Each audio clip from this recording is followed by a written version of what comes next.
This is TWiT.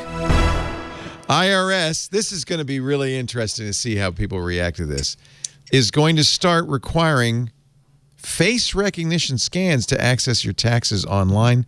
That's going to happen this year. They're using a company called ID.me. Starting in summer 2022, you will, and this is, it's all about security, right? But this is going beyond two-factor. You'll have to create an account with ID.me, and you will have to send them a scan of your driver's license or a government-issued ID, or you'll have to prove you are you, copies of utility or insurance bills.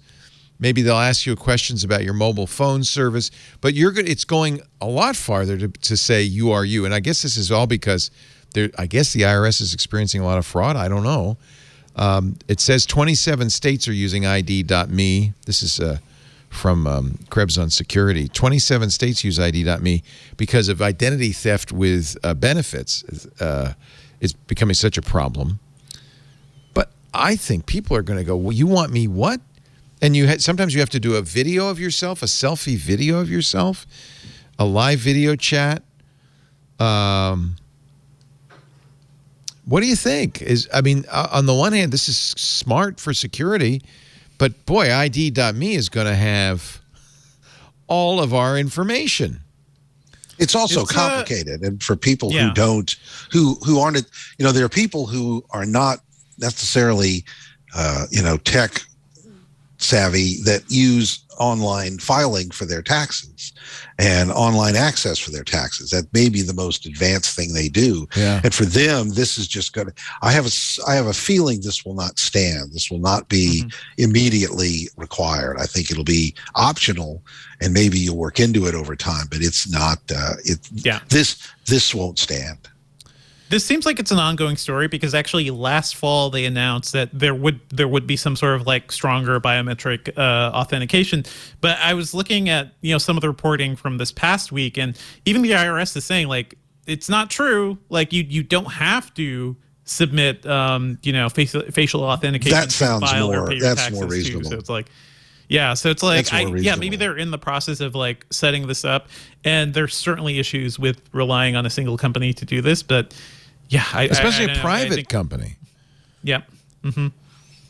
All right, so maybe it isn't going to happen this summer, although if you go to the sign-in page, it says it is. So I don't, there's a comment from the IRS in the Gizmodo thing that you guys have linked to, so that is way at the bottom. And then it seems like the spokesperson misspoke at the beginning. No, this is an IRS page. We are bringing you an improved sign-in experience. You won't be able to log in with your existing IRS username and password starting in summer 2022. If you're a new user, please create an account with ID.me. This is not a spokesperson. This is their site. I'm very confused. Yeah. You can e-file. You can e-file without uploading a selfie or any of that. So some things you'll have to. If you want to hang some out things you'll have to do. And that, that makes sense because not everybody has a smartphone or a laptop with a camera. I mean, now, if you're just a normal person, what are you going to, you have to go down to a drugstore or something and borrow somebody's smartphone? It doesn't, Please notarize my IRS authentication. Yeah. That's right. Yeah. IRS told Gizmodo that users can still receive basic information from the website without logging in, but added they will need to sign in through ID.me to make and view payments, access tax records, view or create payment plans, manage communications preference, or view tax professional authorizations. Then the IRS spokesperson later said the information he provided was not accurate. So this sounds like a government-run, situation. So I wonder if there's any way that they could, if there's any way that the IRS could leverage the biometrics built into things like Windows Hello or the iPhone. Yeah. Well, so that you don't have to use something like ID.me, but that's true. Where you essentially create a hash with Face ID, and that is used to log in. Yeah, that would require government that can actually build those things. And yes, right and now it would also we're having require trouble Apple communicating. I am going to give credit. It would also because we've had so many terrible government websites going back to the ACA and everything. But did you get your COVID tests? Yes, I they came filed today. Did you They see came. how fast that site is? How well it worked? Yes. And they and they came. I got mine yesterday. I don't know who set this up, but it's a snappy site. It's easy to order, and you got to figure there's a lot of people using it. Actually, the U.S. government actually has, and I can't remember what the address was, but has a analytics site that's open to all. Let me see if it's analytics. Oh, that's right. Is it data.gov? USA.gov. Yeah, you could see this. So this is, if you can narrow it down to just the Postal Service, which is, I guess, what's running this. Yes. It was more than 250,000 when I went there on Wednesday. There are 1.29 billion visits to the Postal Service over the last 90 days. This is actually really a great trove of information here. Right now, there are 250,000 people on government websites right now.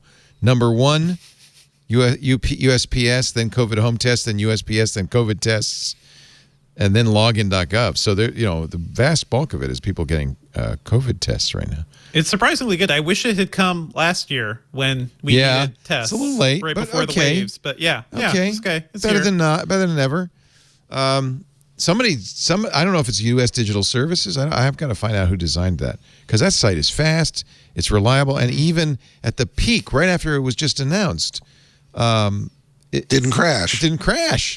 No. I'm sure there was a lot of pressure to make sure that site worked, because it's like we can't ensure election laws, but we can make sure people get their COVID tests. Okay. Good. Okay. Let's do something right. So I just want to say, credit where credit's due, because you're right.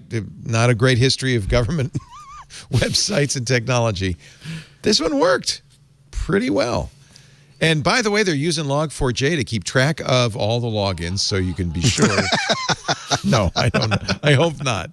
Let's cross your fingers.